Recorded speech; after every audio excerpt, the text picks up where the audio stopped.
Just to clarify, this video will have spoilers, in-depth discussion, and tears, so approach at your own risk.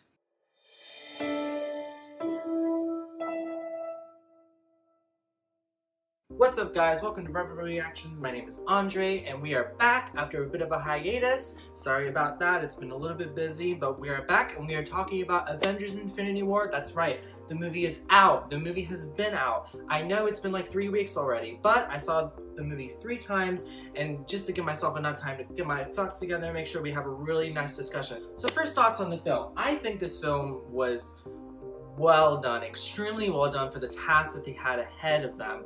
I mean, like, you were incorporating 18 movies worth of characters into a big 2.5 hour film. It's not an easy feat. And the Russo brothers and Kevin Feige and anyone else that was involved in this film really deserves the credit. This film is just non-stop, back-to-back action and just plot elements, and so many things are going on in this film. If you blink, you'll miss something. It's so dense, like there's so much in every frame. It's a bit like Black Panther, that we said in our review, that every frame has something to look at. A lot of people are saying this movie isn't a very rewatchable movie. I completely disagree. Every time that I've gone to see it, I realize something new, or I figure something else out that I didn't on the first time. So yeah, I think this movie is definitely rewatchable. I would go see it a 4th, 5th, 6th, 7th time. I'm definitely gonna buy this on DVD so I can watch it all the time. There's just so much that we can look at and talk about. But today we're going to be bringing it down, and I'm organizing this as best as I can. So just grab a snack, because this is going to be a long video. Here we go. So the plot and pacing. Now, I put pacing under plot instead of writing for various purposes. Number one, the pacing in this film has a lot to do with how this film is edited.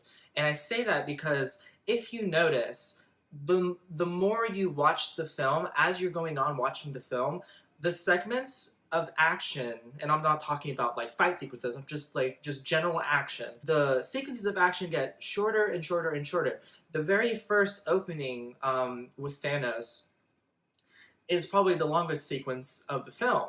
And there's no cuts in between it. And as you're going, the sequences start to get shorter, especially when we hit the end, like the 3rd act, when we're going back and forth between Thor and the Wakanda fight sequence and everyone on Titan fighting Thanos. The cuts become shorter and shorter and shorter. And I think that's what really helps with the pacing. Now, for me, the pacing took a while to find its rhythm.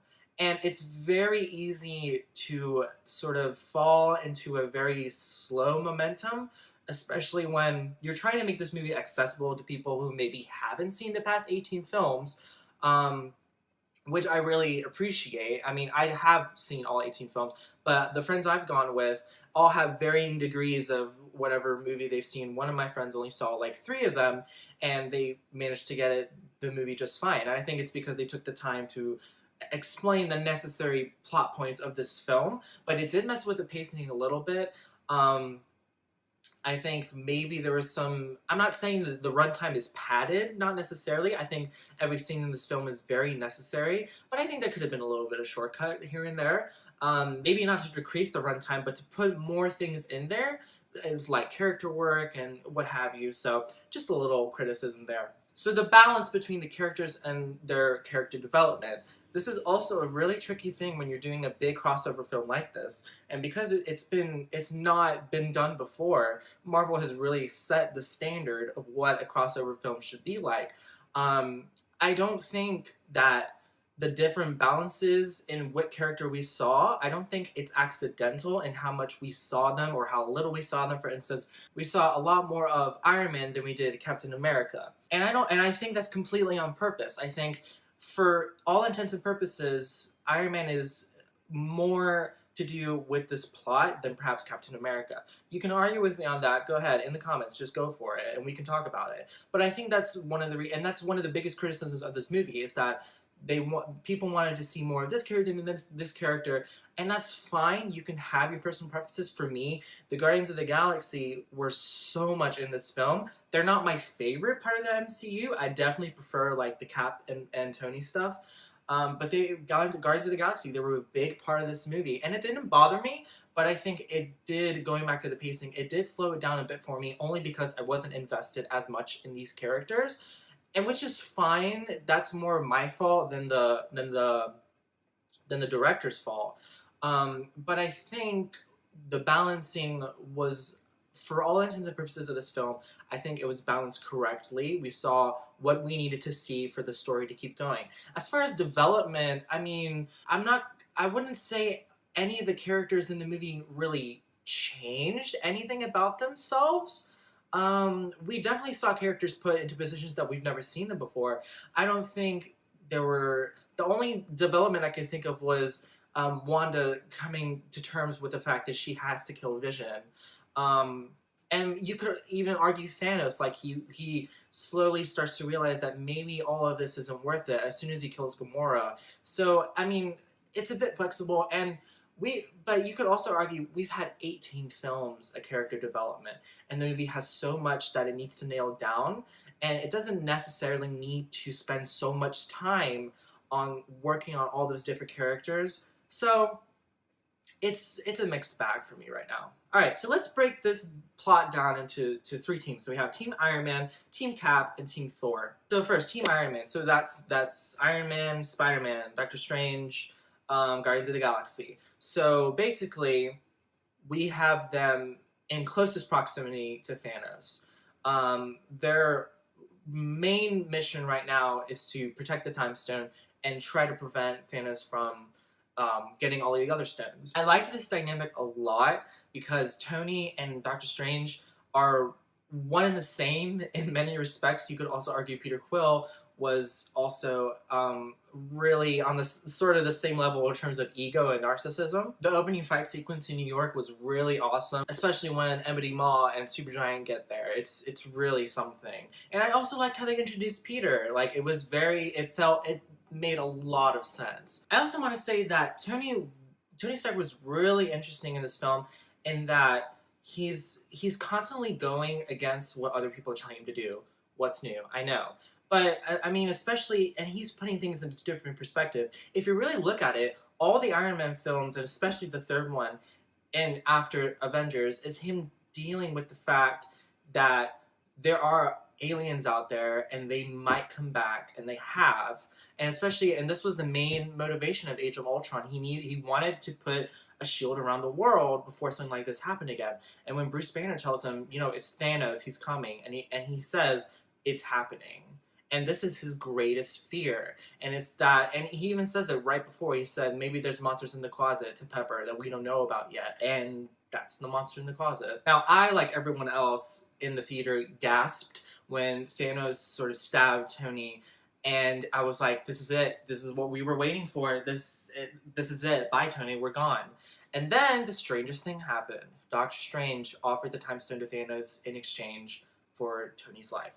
We can get into this more later, but I do want to say that Doctor Strange didn't do this because he liked Tony. It's that he needed to keep him alive. And I think it's because that Tony, in that one outcome that Doctor Strange saw out of 14,605,000, the one outcome Doctor Strange saw that they won, Tony was an instrumental part of winning. So in order to have that outcome happen, he needed to save his life. And this is one of the big criticisms as well, that people didn't understand, even when Doctor Strange was like, if it comes between the stone, you or the kid, I'm picking the stone. And then 5 hours later, he gives the stone up. I think this is going to become a very big part of Avengers 4. I think Tony is going to be very instrumental in having them win the battle against Thanos. Okay, Team Thor. So now this is Thor, Guardians of the Galaxy. This was arguably one of the most entertaining parts of the film, apart from the fight sequences. Thor's banter with the Guardians of the Galaxy was really something, especially him and Rocket Raccoon. It was really nice to see how those personalities sort of collided. And this is the stuff we wanted to see in this film. We wanted to see characters from completely dissonant franchises come together and interact with each other. And I think that's what we got. The first scene when they bring Thor into the spaceship, I have to admit, it felt like 30 minutes long. It wasn't that bad as I rewatched it, but the first time I saw it, I was like, we need to get going. I also want to say that Thor definitely got the most character work in this film, especially when he's talking to Rocket about how much he's lost. I think it was very important to see Thor be that vulnerable, especially with someone he doesn't really know. And it's a good outcome from Thor Ragnarok. I think that they're really starting to nail this character now, and I think that's one of the big reasons why many people didn't react too well to the first Thor movies. They weren't bad films at all, but I definitely think Thor's characterization was a bit muddied and maybe not what the MCU needed. But I'm glad to see that Thor's characterization in Ragnarok didn't change when it came to Infinity War. He was exactly the same, haircut and everything, no hammer. And speaking of hammer, we go to Nineveh with giant Peter Dinklage, which was, in all honesty, it was a bit too nudge by the film. Like, I don't know, and especially Peter Dinklage, because he's such a recognizable face, it kind of took me out of the movie a bit. There were people laughing in the theater, but it wasn't because it was funny within the context of the movie. It's that they, CGI'd Peter Dinklage into this huge giant.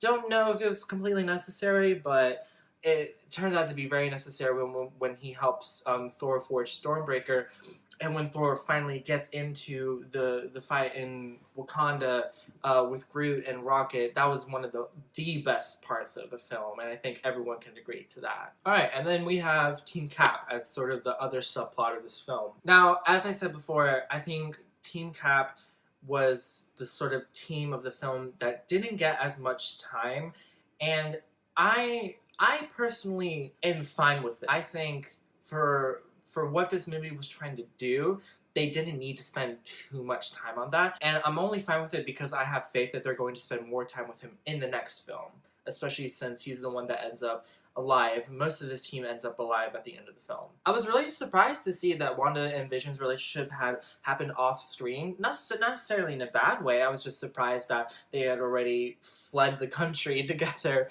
to, just be together by themselves. And the Black Order show up and they try to attack Vision. And I think next to Thor arriving in Wakanda, Cap's appearance in the film was also one of the greatest parts of this film.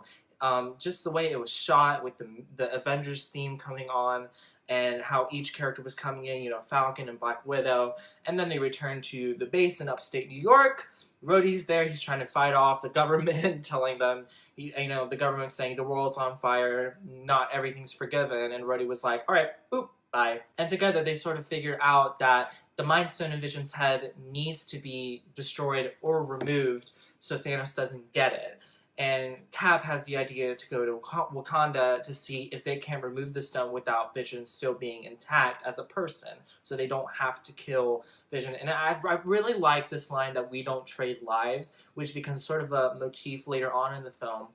And even Vision says, how is this any different from when you plunge yourself into the ocean to save millions of lives? And I think it was, I want to say it was Sam that said, we have a choice now, Cap didn't. And I really like that even in these circumstances, they are willing to go the extra mile to make sure that we don't have to do this sort of thing, this sort of trading lives thing. And you could say, this is really selfish in comparison to the greater good, and if they just kill Vision there, then none of this would have happened. And honestly, if they did that, I feel like that would have been out of character. I'm glad that they tried to take the Mind Stone out of Vision while still keeping him there, because the movies have taken great length to sort of make Vision more sentient, more as a person rather than just this robot that sort of formed accidentally in Age of Ultron. So they get to Wakanda, and this was really great when they just cut to Wakanda and the Black Panther theme comes on. This was really awesome. I just got chills watching it. And the tone is so consistent, you guys. Like, it felt like Wakanda. The same Wakanda that was in Black Panther. It was the same Wakanda in this film. T'Challa goes up to Bucky, he gives him a new arm, and then they finally get there. And Shuri is trying her best to sort of take the Mind Stone out of Vision without harming him, and this sort of escalates into what is my favorite sequence of the film, hands down. It's not even the most important sequence of the film, but the whole battle in Wakanda was it was hands down my favorite part. The African chanting and the whole thing with the shield and the disposable, you know, Thanos' disposable army all sort of meeting together, and every time I rewatched the film, I was looking forward to seeing that moment. Now going back to the bit about character development, the people that obviously didn't get as much development as we could have wanted for was the Black Order. So this is Ebony Maw, Proxima Midnight, Supergiant, and Black Dwarf. Yes, I had to look those names up because I'm fairly certain they didn't say any of these names in the film. When Thanos arrives on Titan with Doctor Strange, he says, "I take it the Maw has been killed," or something, the Maw being Ebony Maw. And you know what, I think this is what the purpose of having the Black Order, it was to offer something new, because everything that's happened in this film, apart from, like, you know, the different planets they go to, we've seen already. We know what to expect. With the Black Order, it was very, especially, I think Ebony Maw is probably my favorite, because just the way he's just so, like, above everything, and, you know, when he's fighting, it's just, that's it.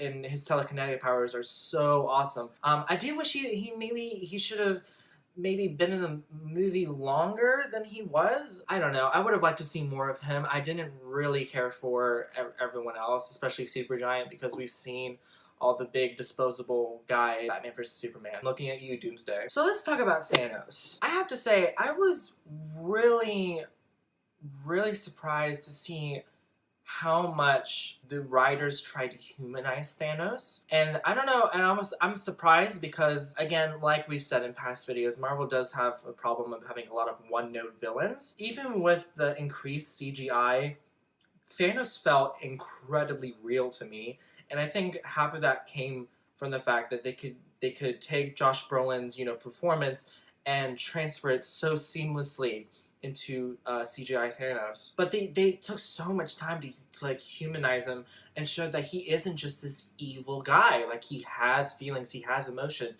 When he takes Gamora to Vormir and he realizes that he has to sacrifice her to get the Soul Stone, you can see there are tears in his eyes. He doesn't want to do this, but his will is so strong, he needs to see this through. And I think, personally, that Thanos sort of toes the line between villain and antagonist. Now I know what you're thinking. Andre, there's a difference? Yeah, there's a difference. The antagonist isn't always evil. A villain implies that this is an evil character, whereas an antagonist is just offering opposition to our protagonist. And you can say, well, Thanos is definitely evil, right? He's not intentionally doing something evil in his mind. You know, in his worldview, all he's doing is population control. And he doesn't see this as a bad thing. He doesn't see genocide as a bad thing. Especially because when he tells Gamora, you know, the people on your planet, after I left, they were fine. Everyone had full bellies. They were happy. There was no, you know, power struggle, nothing. Everything was fine. So he sees genocide as a small price for leaving the universe happy and fulfilled. So you could argue that in his mind, Thanos is not being intentionally evil. He's doing what he thinks is right, what his destiny is, and I think this is what makes him a great villain. It's the same thing with Killmonger and Black Panther. What he's doing, he doesn't perceive it to be as evil or wrong. He sees this as the right thing to do. Alright, so now let's talk about the writing a bit. I think the writing was fine. I do wonder essentially how this film was written, because I could see them very, very easily just writing all of the subplots in chunks, filming them that way, and then later on in the editing room, just sort of move them around and sort of test out how the pacing works. I'm not saying I know that this was done, but I could definitely see them doing it just by seeing how the film was sort of stitched together. It seemed that they were very careful to not waste a lot of time on a certain plot. The one thing that did stick out to me in this film was how much comedy was in this film and how much humor. I was not expecting this at all. I mean, the trailers sort of, like, you know, they had like stingers at the end of the trailer. But I was not expecting how funny this film was going to be, and it's totally in character. In the grand scheme of things, it might have been, it's probably nice to have that much humor when you're talking about an ending like that. I feel like sometimes it can be a little too much and really undercuts the tension of the film. For instance, like when Thor is about to, you know, reignite the star and wake it up, Peter Dinklage says, I don't know his character's name. Peter Dinklage says, you're about to take on the force of a star, it could kill you. And then Thor says, not if I die. And then he says, yeah, that's what killing you means. And I was like, you didn't have to say that. Like, it sucked out all the tension of the film for me. And that's just me. And the other spot was when, you know, when Thor is in the pod with Guardians of the Galaxy, and Peter sort of, you know, stands up to Thor and starts talking this deep voice, and Rocket very obviously goes, "Are you making your voice deeper?" We didn't need that. We know that he was doing it. We didn't really need that at all. All right, so now we can talk about the cinematography and the direction. I think this was one of the most beautiful Marvel films, and I'll tell you why. Let's talk about like the Vormir sequence. The way that was shot and just where it was, you know, the solar eclipse hanging over, you know, Thanos, Gamora, and Red Skull. But that was probably one of the most beautiful sequences for me in the film. And I really love that the Russo brothers took the time to make sure the tone was extremely consistent between the different plots and the different characters. I did hear that they brought on certain directors to make sure that they were faithful to the sort of tone and color palette of each film that was sort of amalgamated into this one.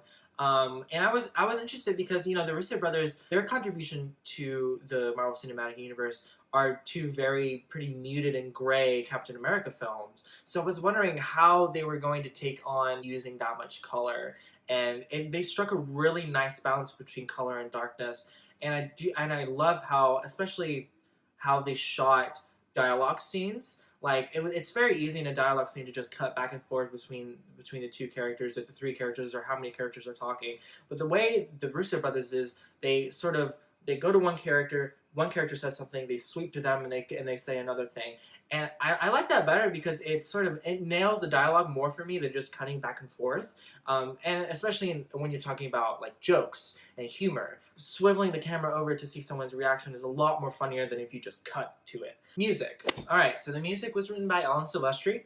And he was the original composer for the first Avengers film. And I have to say, I wasn't too enthused with the score. I thought it was fine. It did its job. It was a pretty average score, but nothing about it like wowed me. And I think I might have been spoiled a little bit by Black Panther because that movie has such an amazing score. But this one, nothing really stuck out about it for me. Alan Silvestri was also pretty conservative in how many pre-existing themes he used in this film. And I feel like that might be more of a Kevin Feige decision rather than Alan Silvestri. I think that decision definitely came from production. But apart from using the Black Panther theme when it cut to Wakanda, which I thought was well done, it would not have worked if they didn't use it. And it's also great because like seconds before you cut to that scene, you can hear like the talking drums in the background, and I turned to my friend, I was like, they're going to Wakanda, this is it. And then they cut to it. It was really awesome. Apart from that, there was a sequence when Doctor Strange fights Thanos. You can hear a harpsichord in the background, and the harpsichord was featured very prominently in the score for Doctor Strange by Michael Giacchino. So that was nice. That was a little nice sort of nod. But like, even I could have used maybe a little bit more. I'm not saying you could use all the other themes from the film and have that be the score. For instance, when we cut to Spider-Man, it would have been nice just to hear a little segment of his theme from his movie and then just leave it from there and just go somewhere else. It was so easy to do that. I don't know why they didn't. It was also pretty interesting how and when they used the Avengers theme. I think the best use was the two best parts of the films when Captain America appears and Thor appears. You hear the theme in all its glory, and I really, really like how they did that. But you know, I think it was a perfectly fine score. I was definitely expecting a lot more, but again, if it did its job, then it did its job. I do want to point out, however, that the music that plays when Thanos throws Gamora over the cliff when they're on Vormir with Red Skull, that definitely stuck out to me. Because it was just so moving and so emotional. And I noticed on my second rewatch that the same music plays when Wanda has to kill Vision. And I think this really sort of nails home the theme of this movie, which is sacrifice. There's so much sacrifice in this film, and the music sort of ties all of that together with some really just like emotionally just distraught sounding music.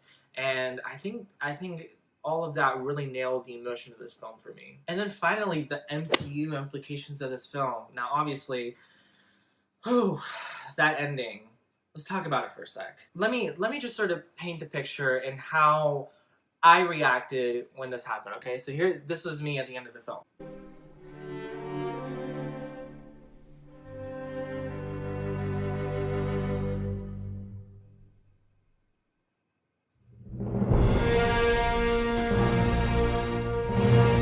Yeah, it was pretty shocking. It's sort of funny because we were all, Marvel had us right under their thumb. I mean, because we were all, like, Cap's gonna die, Tony's gonna die, it's gotta be one of them. And everyone died except them. And here's the thing, I don't think that this is going to be permanent. And a lot of people have thought this already. I don't think it's gonna be permanent, not because of the reasons some might think. A lot of people are saying it's not going to be permanent because, Black Panther 2 and Spider-Man Homecoming 2 have already been confirmed to happen. That's not my reasoning for why I don't think it's permanent. I think it's permanent because we have so many heavily influential characters just gone.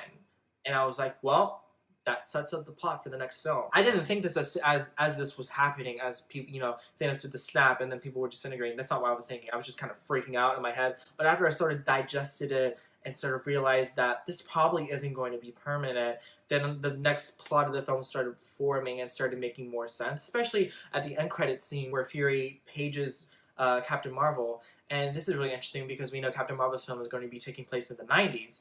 So there might be some time travel involved. We don't know. In the comics, the way they fix it, if I remember correctly, they go back, I don't remember who got the Infinity Gauntlet, but they go back 24 hours before the snap, and they sort of prevent that from happening. So I think maybe something similar might happen. Marvel takes a lot of liberties when it comes to their source material. I don't necessarily want to talk about how they're going to fix it. I want to talk about what the next movie would be like if the snap was permanent. If they didn't fix everything, if the people we saw disintegrate are actually gone. Now, the Russo brothers made a statement that everyone that dies in this film is gone. It's permanent. Those are permanent deaths. And I think this is, I personally think this is the case definitely for Loki, Heimdall, and Gamora. And I'll tell you why. Loki, people are like, oh, he's probably going to come back. I don't think so, because even Thanos says, no coming back this time. And I think that was Marvel's way of saying, this is it. He's come back too many times already. This is it. This is it for Loki. Heimdall, I think, is definitely dead. And Gamora, as terrible as it sounds, I kind of want her to stay dead, and here's why. If they end up undoing the ending and everyone of the Guardians of the Galaxy comes back, and the third Guardians of the Galaxy film is dealing with the loss of Gamora, that would make for a very interesting movie. If Gamora stays dead, it would be so interesting to see how they move on without her, how they adapt. I think that would be really interesting to explore. I don't know, like bringing her back, I wouldn't be, mad about it because I love Gamora. But at the same time, I'm thinking sort of narratively, it would be a lot more interesting to see how they survive without her versus just have her come back and then have like a third big fun Guardians of the Galaxy film. So what if the snap was permanent? Well, let's think about the two films that we know are confirmed that are, increasing our suspicions that maybe it all is not as it seems. So like Black Panther 2 and Spider-Man 2. If they do decide to keep this permanent, this would be a perfect way to introduce Miles Morales into the role of Spider-Man. And in Black Panther 2, in the comics, Black Panther sort of teams up with Daredevil, and he sort of stays there for a while, and Shuri takes up the mantle of Black Panther. So this could be an interesting outcome. But at the same time, we don't know if there are any more heart-shaped herbs, the little purple flowers that sort of imbue the person with the powers of the Black Panther. I don't know. It was never really answered in Black Panther whether there was more of them after Killmonger ordered everyone to burn them. I don't know if you can grow more of that, but it might be interesting for, maybe Shuri and Tony sort of teaming up together and creating a suit that will, allow any regular person to wear it without the need of the heart-shaped herb, because that's essentially what Tony does. He's a regular guy in a really protective suit, basically. So that might be interesting. But again, I think it's really unlikely that they are keeping Spider-Man and T'Challa dead, because both of their movies were huge successes, especially Black Panther. And I love how those actors are playing those characters. So I hope they don't stay dead. But if they do, this could be the possible route that Marvel is deciding to take. What's also interesting to think about is, Thanos says to Gamora that when he killed half the population, of each planet, you know, they were a lot better off than they were. So what if this is the case for Earth? What if Earth thrives because of this? What if they get better? What if there's no more starvation and the Avengers sort of have to convince everybody that this is not the way to do it? That would be a really interesting conflict for the next film, like having the Avengers like hesitantly team up and have to convince people that they have to undo this to because this is not the way that this should be gone about, and that there's going to be so much opposition, and I don't want this to turn into another Sokovia Accord situation. I would want, if this is the route they're going to take, I would want all the Avengers united on this because they were face to face with the conflict. So that could be really interesting, and seeing how the Avengers sort of turn into enemies in the eyes of the world, that they are essentially wanting to undo this sort of worldwide prosperity that Thanos sort of, you know, dictated when he wiped out half the population. So that, and as far as we know, we don't know any details about the next film. We're just gonna have to wait and theorize, but I think that could be a really interesting route that the writers could take. Okay, so let's talk about the response that this film got. IMDb rated it at 8.8 out of 10. Rotten Tomatoes, the critics gave it 84%. Audience gave it 92%. And I think this is a good score for this film. For me personally, I sort of rely more on the IMDb rating more than I do Rotten Tomatoes because of, you know, certain things, especially when The Last Jedi came out. I'm very surprised to see that the reaction isn't very split between critics and audiences the way it was for The Last Jedi. I was expecting a lot more people to maybe rise in opposition against this film, because I could see where people, if you were really hardcore about these films, I could see where people might want to just not like it at all. But I think Marvel found a way to sort of appeal to everyone's sort of inner fandom, especially when you have a lot of great character moments. But it is interesting to put this in the lens of, you know, what happened with The Last Jedi. So, because, you know, this is the same runtime, a sequel still, but people were really divisive about it and really split on how to react to it. And I know these are completely two different films, but you know, I just think it's interesting that more people are united on the fact that they like this film versus not liking it. Now, I pulled some criticisms, some reviews from IMDb and Rotten Tomato websites. Before I do that, I want to sort of address sort of the common criticisms I'm seeing within these reviews. And it comes down to two big criticisms. One is that the Hulk, where was he?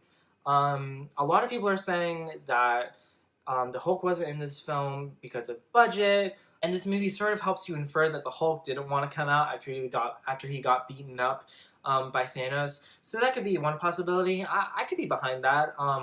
I think personally, like, it would have been a lot interesting to explore that. I don't think they needed to say it directly. I like that they sort of showed us more than told us. Another possibility is that, you know, the Hulk, I mean, he's been in space and other planets for years now, since the events of Age of Ultron. And now that he's back on Earth and he knows that he has a reputation of, you know, inflicting so much collateral damage, and he knows that people don't like him, and maybe that's the reason why he didn't want to come out, because he was on Earth. I think it'd be interesting to explore. I don't know. It didn't bother me personally, but it certainly did bother a lot of other people. And the other common criticism is that this movie has false stakes. So obviously they're talking about the ending. There's no way that this could be permanent. For me, I don't count this as false stakes. I really don't. Only because, you know, we did have characters really die in this film. We have, like, the siege of Wakanda. That could very well be the end of Wakanda. They say it in the film as well. I don't think this movie has false stakes, because you can argue that this is a setup movie for the next film. And this is totally Thanos' movie, and he won. I don't really see that as false stakes. You know, maybe the deaths we saw aren't going to be permanent, but I think the implications of those deaths are definitely permanent. You know, so I have to disagree. I don't think this movie has false stakes. Okay, so let's look at some reviews some people have got. I just pulled a few that we could talk about. So this is from Josh Bell at Inlander.com. And he says, Marketed as the culmination of a decade's worth of big screen superhero adventures, Infinity War is essentially all climax, jumping right into the action and never letting up for 2.5 hours. With so many characters crammed into the story, there's pretty much no time for quieter, more reflective moments or for building on the relationship that had been cultivated in the previous MCU movies. Now, we talked earlier about how there wasn't a whole bunch of character development. Like, there was not any visible change in the way the characters sort of, behave themselves. But I have to disagree where he says there's pretty much no time for quieter, more reflective moments. I think we got a couple of those. The stuff with Wanda and Vision, I think were pretty reflective and really quiet and really tender moments, and especially even the conversation between Gamora and Peter. Well, when she's like, if he gets me, you have to kill me. Like, he can't find out. She doesn't say this, but she wants to be killed because she doesn't want Thanos to find out where the Soul Stone is. I think that was a really nice and tender moment. I don't, so I could see why he's saying jumping right into the action and never letting up for 2.5 hours. I agree with that. I don't see that as a bad thing. It definitely helped with the movie's pacing and helped propel it forward. So, but to each his own. This one gave the movie 2 out of 10. This is an audience review, so this isn't really a critic. And he or she says, it's so dense, but the story is absolutely lacking. Everything seems to happen more completely by chance. Characters are inconsistent with their comics or previous MCU movies' persona. Thanos is immobilized, about to be deprived of his gauntlet. Why not cutting off his arm, I wonder? But Mr. Moron Star-Lord Quill, I don't recall him being such a moron in the Guardian saga, messes it all up. Okay, so let's take a breath here, because she or he have named many things already. So let's just break it down for a bit. So let's see. Everything seems to happen completely by chance. Everything? Characters are inconsistent with their comics or previous MCU movies' persona. It depends on what characters you're talking about. I mean, for instance, Captain America, we haven't seen him for a couple of years, so it kind of makes sense that, maybe he's not the same as he was in Civil War, because people change and things happen to them. Last Jedi, Luke Skywalker, it's been 30 years, guys. He must have changed something about himself. Thanos is immobilized, about to be deprived of his gauntlet. Why not cut off his arm, I wonder? And, talking about Quill, I've seen a lot of people saying, if Quill didn't punch him, then the ending wouldn't have happened. And I don't know if I agree with that. I definitely think that he was hot-headed in that moment, but I also definitely think that's in character for him. Especially from what I've seen in the Guardians of the Galaxy movie, he's a very impulsive and emotional person, even though he sort of puts himself as something else. And as far as cutting off his arm, do you want to piss off Thanos more than he already is? I don't feel like that would have changed much. I don't know. And that's a pretty comedic way of doing it. I'm kind of glad that they didn't take that route, especially they sort of hinted at it. When Wong sort of, cuts off Supergiant's arm with the portal, I was like, oh, are they really going to do that? But they didn't. That would have been too easy, guys. I don't, really want that to happen. Alright, so let's see. Doctor Strange refusing to use the Gem of Time and then giving it away because, saving Stark is worth sacrificing the entire universe. Like I said, I think he saved Stark because he knew that he had such a big influence in how they were going to win in the next film. So, I'm going to invalidate that criticism. And why is Thanos battling at all? After he manages to get hold of the Gem of Reality, he can just tell Atom's quarks strings to do whatever he wants, wiping his enemies away by snapping his fingers. He even throws a moon at Iron Man. Why not just decompose and transform into a carpet? I guess that's valid. Why Thanos is even bothering when he has the power of the Infinity Stones? You could maybe argue that some sort of toll is exacted on Thanos every time he uses the Infinity Stone, and if he uses it too much, it can end up killing him. We don't know. Again, it's a bit of lazy criticism if you ask me. And then I picked this one because this is probably the most infuriating criticism about any Marvel film. 2 out of 10. Incomprehensible unless you're a fan. A movie should stand on its own 2 feet as an entertainment experience. You shouldn't have to watch 18 other movies first in order to enjoy a film. Unfortunately, to enjoy Avengers Infinity War, you really have to have seen all the other MCU films, or this film doesn't really make any sense. Hell, they rarely even introduce characters by name, let alone give you any clue as to who the people are. It really takes shallowness to a whole new level of yawn-inducing ennui. Alright. It's a really lazy thing to say that, I shouldn't have to watch 18 movies to understand this film. Listen, like I said, one of my roommates, she's only seen Black Panther, Doctor Strange, and Winter Soldier, and she understood this movie perfectly. And Winter Soldier doesn't even really play into Infinity War that much, so you have those 2 movies that she has. And she was perfectly fine with it. If I was coming into this film blind and only having seen, the Avengers films, I think I would have been perfectly fine. The beauty of the Marvel films is that they offer you films that are perfectly solid, legitimate, easy to follow. But they put things in there for people who want to take the time to watch the other films, maybe read the comics. They put little things in there to sort of enhance your experience as you're watching the film. The whole thing, he even says they don't introduce the characters. They introduced them 18 movies ago. They don't have time to go, this is Black Widow, and this is Falcon, and this is War Machine, and this is Tony Stark, and this is They don't have time to do all of that. They really, and I'm sorry that you didn't want to put the effort into watching at least a couple more films. I'm not saying you have to watch all 18 Marvel films to understand this one. I don't think you have to watch any to understand this film. But if you want to get the most out of the film, Marvel gives you that option, So I hate when people say stuff like this because it's just a really lazy argument, if you ask me. I don't put much stock into people, especially when you say stuff like, it really takes shallowness to a whole new level of yawn-inducing ennui. First of all, what is ennui? And second of all, I don't see any of these movies as being shallow. There's so much to unpack in all of these films. And they give you the option of watching the other ones to further enhance your experience of this one. But if you don't, that's fine. Here's a movie that you can still enjoy. Hell, I saw Captain America Civil War at that point, I hadn't watched any films other than the Avengers films.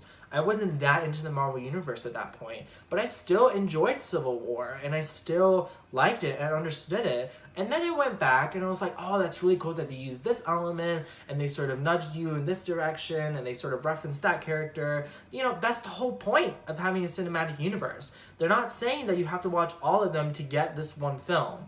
But if you want to take the initiative, you can, and you will be rewarded for it. So anyways, guys, that was my review of Avengers Infinity War. What did you guys think? Did you agree with stuff I said? Did you disagree? Please leave it in the comments. Let's have a discussion about this film. This probably won't be the last video about this film. There's still so much to talk about, and I'm going to be kicking myself while I'm editing because I probably forgot about something that I wanted to talk about. Like, comment, share, subscribe, all that good stuff, and hopefully we'll be seeing you more now that it's summer and we have time to make videos. Hopefully we'll be getting back to you guys and making more videos for you guys. So anyway, my name is Andre, this is Rover Reactions, I'll catch y'all later, bye.